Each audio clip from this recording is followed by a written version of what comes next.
What if grief itself was just the beginning of something far more sinister? Hereditary 2018 is a psychological supernatural horror film directed by Ari Aster, where grief tears through the Graham family after the death of their secretive grandmother. With an IMDb rating of 7.3 out of 10, it's the horror of legacy where one family's fate is sealed in blood. Before we dive into the creepy details, make sure to subscribe to the channel for more spine-tingling recaps. Alright, turn down the lights. It's time to meet Hereditary. The story opens with Steve Graham waking his teenage son, Peter, and his 13-year-old daughter, Charlie, so they can get ready for the funeral of their 78-year-old grandmother, Ellen Taper Lee. At the service, Annie, Steve's wife and a miniature artist, delivers a heartfelt eulogy for her mother. As Annie speaks, Charlie sits quietly, sketching her, but suddenly makes her strange clucking sound until Steve gently tells her to stop. After the ceremony, Charlie approaches the open casket. She notices the necklace around her grandmother's neck. Then Charlie watches a woman places something on her grandma's lips. Moments later, Charlie casually unwraps a chocolate bar and starts eating it. Her family quickly rushes to her, worried the chocolate might have nuts, something Charlie is severely allergic to. That evening, Annie works in her studio on her miniature dioramas for an upcoming exhibition.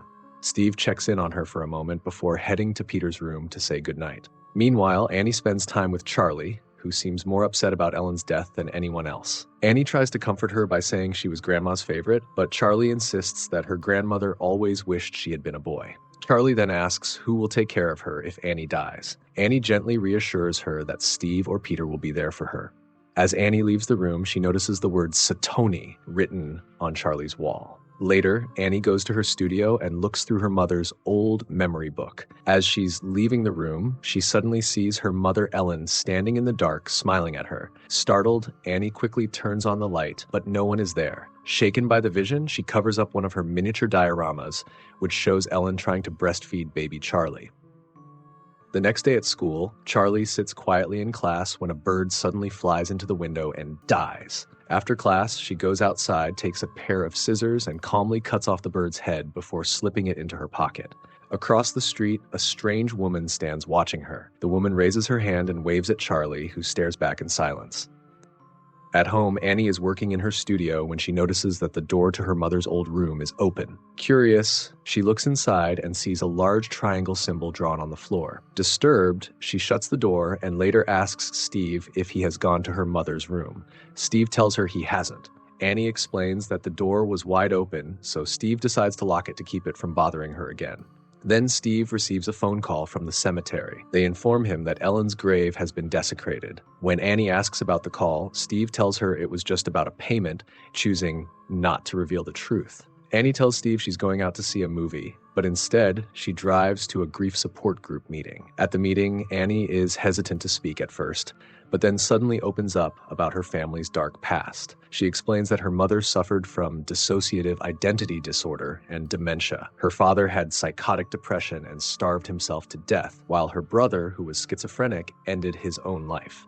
Annie also admits that her mother was manipulative and controlling, and that she felt guilty when Ellen became sick. Finally, Annie confesses that she carries a constant sense of blame, but doesn't understand why. The next day, Charlie is in her room when she notices a strange light shining in her room. Curious, she follows it into the backyard while holding the bird's head she kept.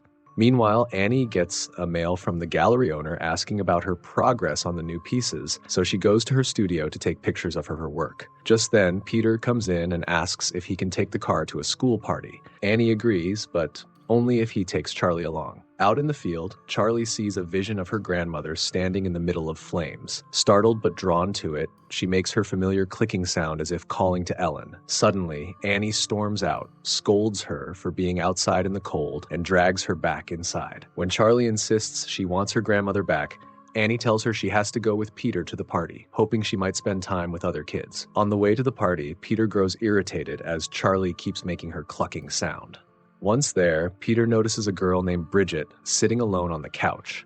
Wanting to be with her, he invites her to smoke pot and tells Charlie to grab some chocolate cake before he comes back, leaving her by herself in the crowd. Charlie takes a piece of the cake, not realizing it contains nuts. Before long, she starts struggling to breathe and runs to Peter for help. Alarmed, he rushes her to the car and speeds down the dark road toward the hospital. In the back seat, Charlie gasps for air and leans her head out of the window, desperate to breathe. Suddenly, Peter swerves to avoid a dead deer lying in the road. In that instant, Charlie's head strikes a telephone pole, killing her instantly. Peter freezes in shock. He almost looks in the rearview mirror but stops, unable to face the truth. In a daze, he drives home in silence, parks the car, and walks straight to his room without looking back. He lies awake in bed, traumatized, until morning when Annie's piercing screams fill the house. She has found Charlie's headless body in the car, while Peter sinks deeper into guilt and misery. Soon they gather once more for Charlie's funeral. The next day, Peter smokes with his friends. Suddenly, he has a panic attack, clutching his throat and crying that it feels like it's closing up. His friends try to calm him down as he breaks down in fear. In the next scene, Annie drives to the support group meeting but hesitates and decides to leave. Just then, a woman named Joan approaches her. After hearing about Charlie's death, Joan shares that she also lost a child and a grandson. She comforts Annie and gives her phone number, offering to talk anytime. Later that night, Peter lies in his room when he hears Charlie's familiar clucking sound and sees what he thinks is a vision of his dead sister in his room, but it appears to be his own hoodie in the corner. The next day, Annie visits Joan at her apartment. In tears, she tells Joan how Charlie died. Joan gently asks about her relationship with Peter. Annie admits that years ago, during a sleepwalking episode, she covered Peter, Charlie, and herself in paint thinner and woke up holding a match. Since then, she says her relationship with her children has never been the same. In the next scene, Steve finds Annie working on a disturbing diorama that shows the accident where Charlie died. Shocked, Steve asks how Peter would feel if he sees it. Annie insists it isn't about Peter, saying it's just a neutral view of what happened. Frustrated, Steve tells her to come to dinner and walks away. At dinner, Annie sits quietly, barely touching her food. She keeps glancing at Peter, who nervously struggles to cut his steak. Feeling the tension, Peter asks if she has something to say. At first, Annie denies it, but soon she explodes, yelling at him and blaming him for Charlie's death. She insists the dinner would be fine if Peter just apologized and took responsibility, but she's furious that no one admits anything. Peter finally snaps back, reminding her that she was the one who made Charlie go to the party. Then Steve steps in, demanding they stop. Annie, still furious, storms out. The next day, while shopping at an art supply store, Annie unexpectedly runs into Joan, who excitedly tells her about a seance she attended. Joan explains that a medium taught her how to contact the dead and that she was able to speak with her grandson. She then invites Annie to witness it for herself. At Joan's apartment, Annie watches as Joan begins the ritual. A glass moves across the table, and chalk begins to write words on a board by itself. Terrified, Annie has a panic attack and tries to leave, but Joan stops her. She assures Annie that she can do the same thing at home, using one of Charlie's personal items as a link, reciting a spell, and making sure her entire family is present in the house during the summoning. That night, Annie wakes to see a trail of ants leading her to Peter's lifeless body. She finds herself standing over him in a sleepwalking trance. Peter wakes and calls out, which snaps her back. Shaken, they begin talking. Peter asks why she seems so afraid of him. Without meaning to, Annie confesses that she never wanted to be his mother and even tried to miscarry. Both of them break down crying as their bodies suddenly catching fire. Annie then jolts awake, realizing it was only a dream. Then Annie bursts into the bedroom and wakes her husband and son, insisting they join her for a seance. Steve resists, but Peter agrees when he sees how desperate she is. Reluctantly, Steve agrees with them as Annie begins the ritual. She calls out to Charlie, and soon the glass on the table starts to slide across the surface. Annie grows frantic when Charlie doesn't answer again, her behavior turning almost hysterical. Peter cries, terrified of what's happening. Suddenly, a glass crashes to the floor and the candle flame flares up. Then, Annie seems to be possessed by Charlie. Her voice changes, sounding like her daughter. Peter screams in horror, and Steve throws water on Annie to break the trance before pulling his terrified son into his arms. During class, Peter notices a strange flicker of light, the same kind Charlie once saw. His eyes drift to the window, but when he looks back, he freezes. His own reflection in the glass is smirking at him. Terrified, Peter stumbles out of the classroom.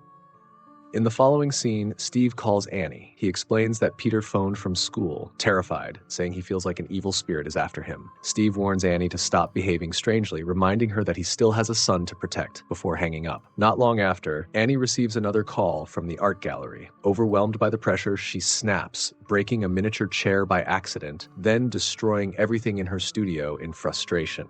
At night, Annie notices Charlie's old sketchbook moving on its own, the pen scratching across the pages. At the same time, Peter sees a vision of his dead sister in his room. Her head suddenly falls off and rolls across the floor like a ball. Then, the family dog begins barking in his room, making Peter grows more terrified. Suddenly, someone grabbed Peter's head from behind, pinning him to the bed as he screams. Annie rushes in. Peter accuses her of sleepwalking and trying to kill him again. Annie, shaken, denies it and warns him not to tell Steve. She insists that something unnatural is happening in the house and only she can stop it. Later, Annie realizes the strange drawings in Charlie's sketchbook are all about Peter, showing visions of his death. Horrified, she throws the book into the fireplace, but as it begins to burn, her own arm bursts into flames as if she's linked to it. In shock, Annie pulls the sketchbook back out, saving it to stop herself from burning alive.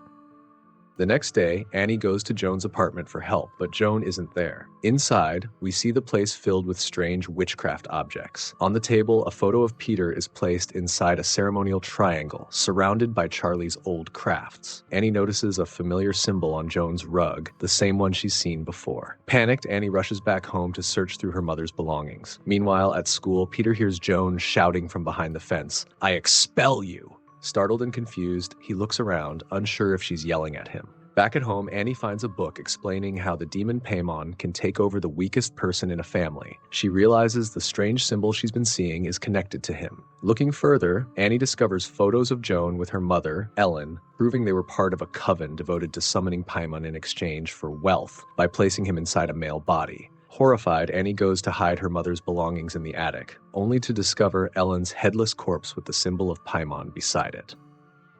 At school, Peter once again hears Charlie's unsettling clicking sound. Suddenly, his arm shoots up on its own, as if he's having a seizure. Without warning, he smashes his head against the desk. After a second violent slam, Peter snaps back to his senses and lets out a panicked scream. His classmates stare in shock, horrified and confused by what they've just seen. Meanwhile, Steve begins to consider sending Annie to a recovery center. His worry deepens when he receives an email about Ellen's grave being desecrated, followed by a call from Peter's school about his breakdown. Shaken, Steve brings Peter home, nearly getting into a car accident on the way.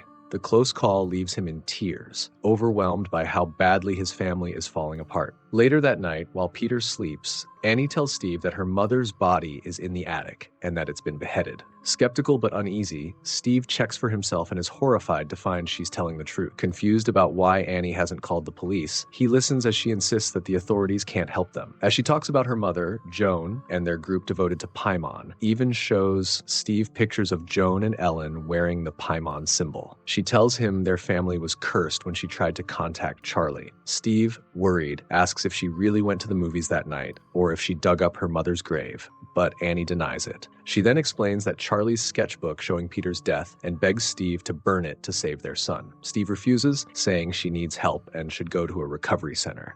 Desperate, Annie throws the sketchbook into the fire herself. Suddenly, Steve bursts into fire before her eyes, burning alive as Annie watches in horror. In that moment, she appears to be possessed once again. A little later, Peter wakes up, not realizing that his possessed mother is watching him from the shadows. He doesn't notice as she crawls silently along the wall and slips out of his room. When Peter goes looking for Steve, he instead finds his father's burned body. As he breaks down in grief, Peter hears a sound and turns to see a naked man smiling at him from the shadows. Terrified, he runs until Annie chases him into the attic. Though Peter manages to lock the door, Annie bangs her head against it over and over, trying to get in. Inside the attic, Peter finds candles, flies buzzing, and a photo of himself on the floor. Ellen's body is gone. But when he looks up, he sees Annie floating in the air, using a wire to saw through her own neck. As Peter stares at his mother, 3 more naked strangers appear. Horrified, he leaps out the window and crashes into the garden, where he loses consciousness. A moment later, a strange glowing light drifts into his body, bringing him back to life. Peter follows his mother's headless body as it floats toward the treehouse. The naked strangers stand silently, watching him as he walks past. Inside the treehouse, Peter finds a group of Paimon's followers waiting. On the altar stands a statue with Charlie's severed head placed on top. Peter sees the headless bodies of Annie and Ellen kneeling before it in worship. Joan gently calls Peter Charlie and tells him that they have corrected her form, giving him the body he was always meant to have. She then crowns him as Paimon, one of the 8 kings of hell. The followers bow low, worshiping their new ruler. The story closes with a chilling shot of a miniature treehouse filled with tiny dolls of Peter and the Coven, all kneeling before him. The movie ends. And that wraps up Hereditary 2018, a devastating story of grief, family, and the terrifying curse of inheritance. Peter may carry Paimon now, but the nightmare is only beginning. If you enjoyed this recap, don't forget to like, share, and subscribe, and hit the bell for more chilling movie stories. Until next time, stay curious and stay safe.